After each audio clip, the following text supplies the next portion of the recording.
Hey guys, this video is for you. Very interesting conversation I just had with somebody that called me from Pennsylvania.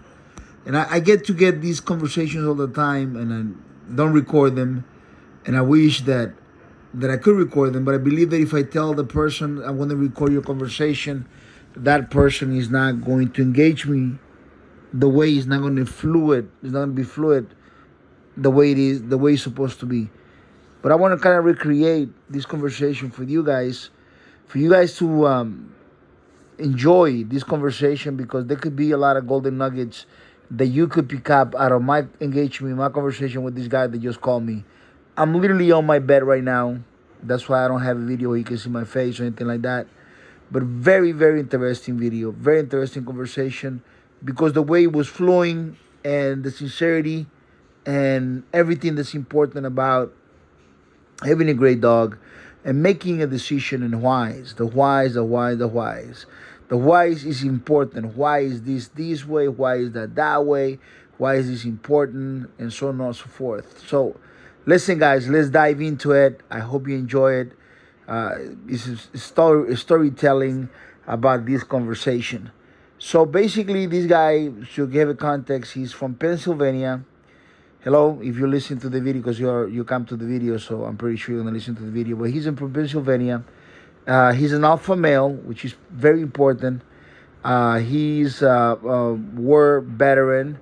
He's serving the army for or whatever it is, the branches of the United States forces, for many years, and then he became a police officer. He worked all the way from the bottom, and he rises to the top. He becomes a lieutenant. He's retired lieutenant. And his wife, I believe she's a nurse, and she's working in a hospital or something like that, and she's about to retire. So he's not like a spring chicken, but he's someone that has experience in life, and he's been through different processes where he understands competition, he understands going from one place, earning the right to get to another place. The guy, he loves Presa Canarios. When we were talking, I kept confusing one dog to another dog, and I called him Mechanic Corso. He corrected me like twice, and he says that Presa Canarios. And he loves those dogs, but he said, Chico, I keep watching your videos, your content, and let me tell you something. You're first on the top of the list for me to buy a dog, and I never thought that somebody can convince me to go into a new breed. But your dogs is different, and they're beautiful dogs, and I want to ask you a question. So now that I give you the context, now I'm going to give you the question, okay? So the question was, what makes your dog better? That was the question. Now this reply that I gave him, it has a lot of the components that I keep putting in a different way on some of my videos. And basically, my reply to him was everything that I'm going to say now. And I hope it comes out the way, I gave it to him, because it was a masterpiece, the way I explained it to him. And basically the difference, the why my dogs are better than anybody else's dogs, the why my dogs is better than the dogs, the Presa Canario or anybody breeding a game dog or a Pitbull dog or whatever dog, is me, the brand, the man. Before the dog is created, the man has to exist. And how the man behaves, how the man acts, and what position within the breeding process that man is extremely important. And so you're looking at a matrix that has different components when you approach that person that has the dog. The grand majority of people that are breeding and selling dogs all over the internet, all over the world, are going to be men from three different categories. Three different categories are going to be the guys that are highly interested. They're highly interested. Their capacities, their level of research, the level of workmanship, the level of preparations. They can be interested for 20, 30, 40, 50 years. The level of success go to the level of very interested people. There you go. Then you have another level, which these guys are guys that are dedicated. And these guys, they go above those guys, the other guys. And you're going to find some men that have merits. You're going to find men that, added some value somehow, some way. There are some stories about them. They're going to have a process where they either have a lot of cheerleaders. There might be noise coming on their name and things like that. They might be popular. They might attract people. I don't know. But there is another kind of man, and this man is different from those first two men. This man is obsessed. And this applies to many things in life. I want you to know this. So you can use this understanding of interested, dedicated, and then the obsessed man. The obsessed man is someone that goes way beyond those other two guys. Way beyond. His understanding, his everything is deeper, everything is crazy. The mission is absolutely insane. And that man has something that is different, and is to almost to the insanity, to the process, to the mission, to achieving, and they calibrate, recalibrate, and do things differently. And those three men are absolutely different. So when you're looking at someone, you're gonna find someone that might be very interesting. He might have the weasels, the websites, the followers, and this interesting guy might have even some video programs and stuff like that behind him, and stuff. But the obsessed guy, he might not have those things, but he might have the right dog. And that obsessed guy is a competitive man. He likes to compete. And sometimes he's not competing with anybody. He's competing with himself. He's competing with an image of excellence and greatness. Because you're not going to be obsessed not to be great. To be great, to be on the level of lifetime, once in a lifetime type of person or dogs is the obsessed part. And so when I explained to him, I said, what makes a difference, what makes my dogs better is me as a person. And that's what's going to be the difference with anybody else's dogs. That man is going to have some experience. He's going to have some investments. And within those investments, he's going to have genetics. One man is going to have some genetics. Another man has different genetics. And some men are going to have better genetics. And genetics is important. And how he develops the genetics is extremely important. What he has created, what is he pulling from, is created. And the set of rules that this man follows are his or somebody else's. And then I go back to the very beginning of any breed, any dog breed. Let's go to the very beginning of it. When society keep on morphing and keeps on changing, this particular profession of being a breeder had a different meaning than it is today. And the obsessed man is going to be very close to the roots of the very beginning of the word breeder. And so let's go back to the wolves. The wolves became, they were either rescued by puppies, cubs, and they brought them with them, and they started to work with them. And they were, as those, cavemen and the small communities, they were people that were interested. They had this area of giftedness.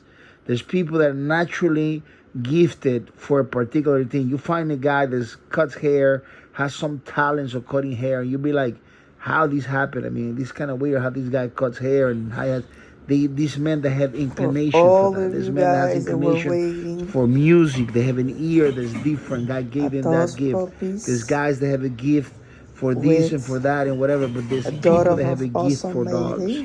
They have a natural attraction, and they have these lenses where they see things different.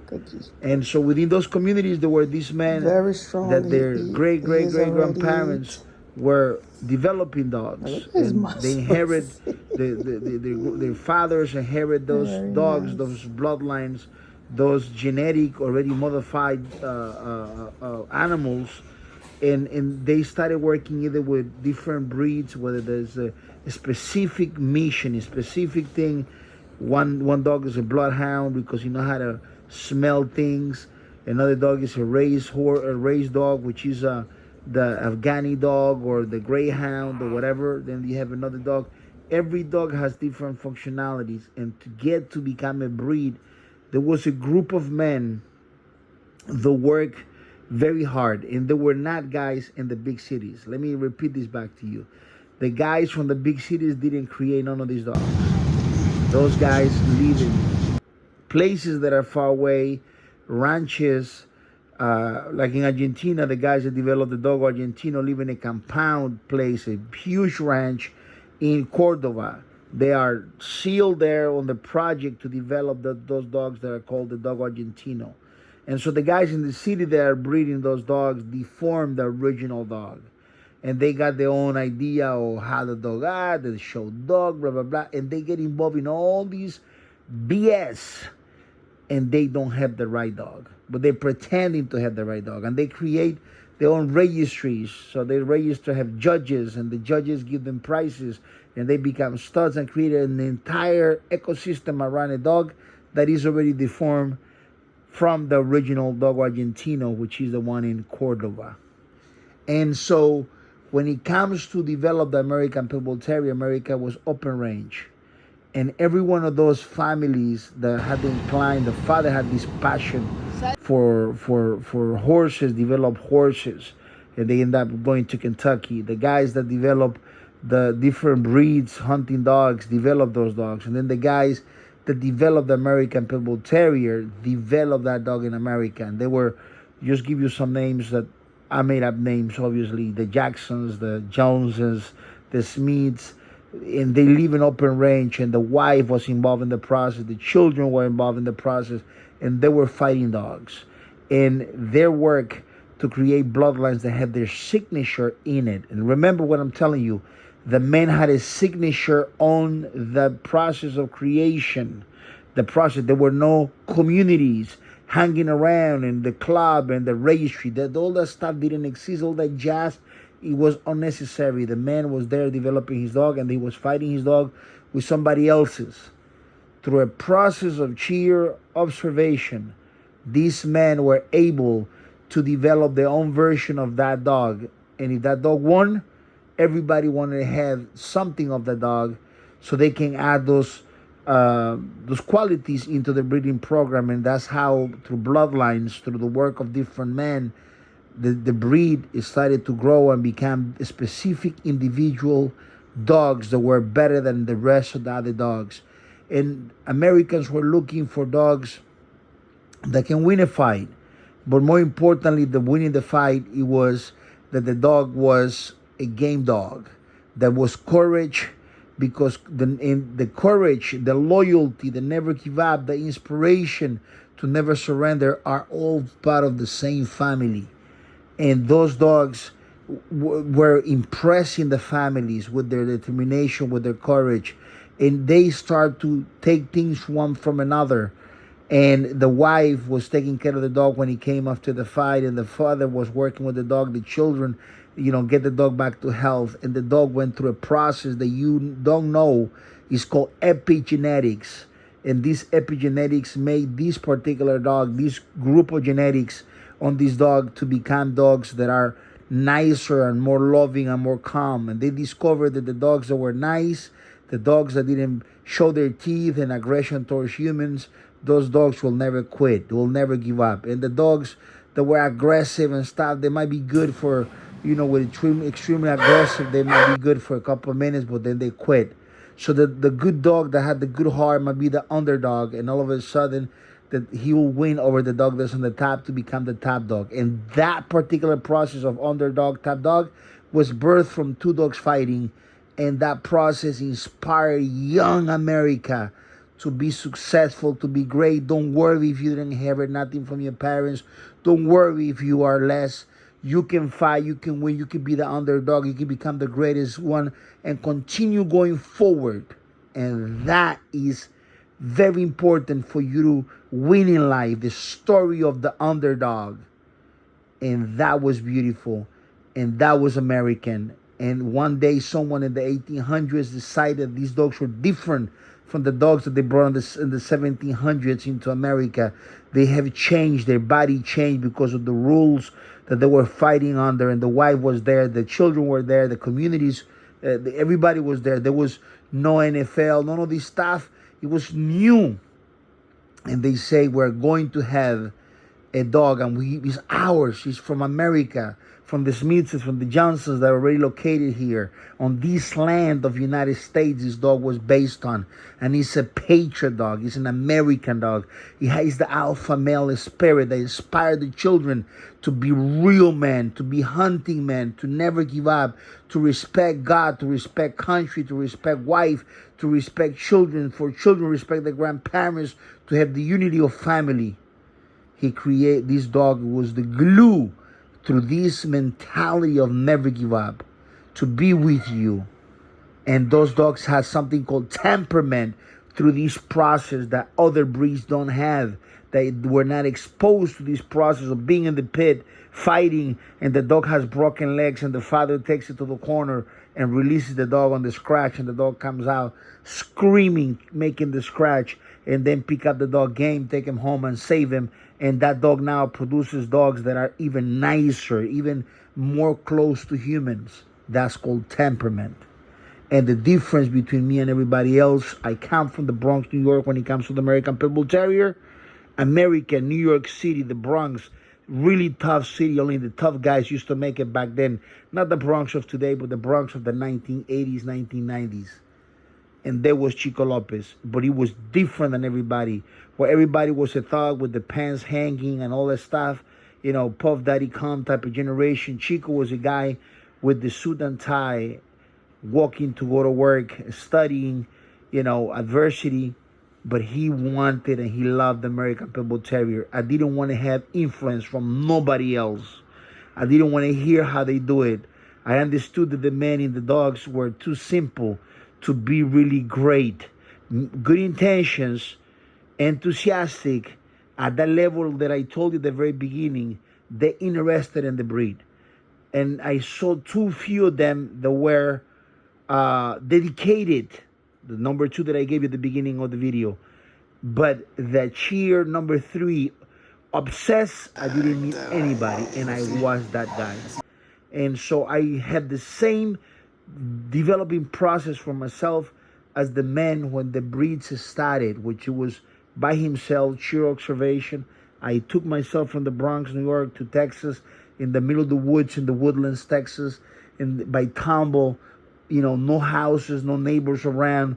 180 dogs, development and studying, walking dogs to, you know, 3, 4, 5 in the morning, only because I want to learn from them, because they are my teachers. And I started to learn this, and I failed on this, and I failed on that. But then I found that this is better, and I found this better, and I continued to develop this bloodline, this selection of dogs from the very beginning, that they were great pets. And then this guy, this cop, I believe his name is Sean, he told me, he said, your dogs are beautiful. I have to tell you this. And I have to tell him the beautiful, it came as a byproduct of my selection. And then he said, your dog's like a cookie cutter, which means they're clones. That means consistency. That consistency don't not come to you when you're working with a network of breeders that each one has their own different standards. One guy might be interested, the other guy, you can't, it's too many heads, too many hands in the cookie yard. You gotta have a master. Master works alone, you know. Leonardo da Vinci work alone. All these guys work alone. And I work with these dogs to develop something really, really, really special. 35 years. There's other men that stood more years than me on the dogs. But some of my months have been so powerful, developing and merit achievement, stuff like that, that sometimes a month can overcome what someone can do in a lifetime of 20, 30 years. By sheer merits, by development, by being alone, by working. And through these internet waves, you're listening to Chico Lopez, the crazy man, the obsessed man with only the best. The process of being the yard guy, working in the yard by myself, that was a process. The open house guy, thinking and dreaming about this world of competition. You know, and then Matthew 22:14, there were many called, yet few are chosen. The process of those chosen few developing and taking those, you know, and then the process of becoming the man that says, The impossible, what I never thought someone can have one of my dogs. No, no, no, no, no. No one can have my dogs because they're too special. They'll break them. They'll breed them and destroy them through the breeding process. Through the ideas always fail. I saw them failing from the 1990s. I can look back to the guys in the 70s and the 80s, how they all failed, and then through the 90s to 2000s, they fail with their ideas because their process is wrong. Their process is not like mine. Mine is different, so I got to protect these dogs from the thugs, from the hooligans, from the scumbags, from the profiteers, from the deformants, from these guys that make mutants out of great things. I had to protect my dogs. And I did it. I protected them for many years. But when I had to release some of these beautiful, wonderful dogs, I had to have a blacklist first before I have a white list. I have to have a blacklist. And the blacklist is no breeders, no thugs, no scumbags, no lowlifes, no trash human beings. If these are the best dogs in the world, they also in the selection process deserve to have the best families. So we can go back into the circle, back to the late and mid 1800s, where these dogs inspired the children of the future in the early 1900s to build a better America, to build a better world, to be great men, to love family, to love women, and woman loves a man, and they create unities of children. These dogs can inspire and change the world. I find out that I can add value to families. I find out that I can be the part of creating a dog that will be the footprint, the avatar to a child, and say, I want to be hard, I want to be tough, I want to be loyal, I want to have courage like that dog right there, like that Macarones, like those dogs. I want to be like him. I want to be like Awesome Buck. That dog is my avatar. He's gentle, he's great, he protects the family, he has loyalty, and he has courage. Guys, my name is Chico Lopez. I breed American Pitbull Terrier at the highest quality. I live for this. God gave me a gift. I follow this path, and this is what I do. And I hope that this video is something that you don't forget. I hope that this video, it make you happy. I hope this video, it stays in your mind and you understand why we're different and why we're not only took the American Pitbull Terrier to levels that have never been by anybody, global level, from all these pieces in the world. The journey is amazing. No other man dead or alive a journey like this.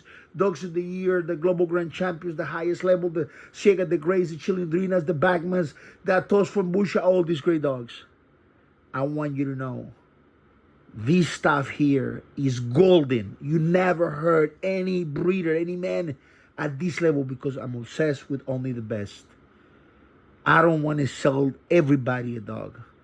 I want to select the best families with the best children, with the best man. The single man that has no wife, that have no children, but he needs to have someone with him that can inspire him, someone that will make him go forward to the next level in his life.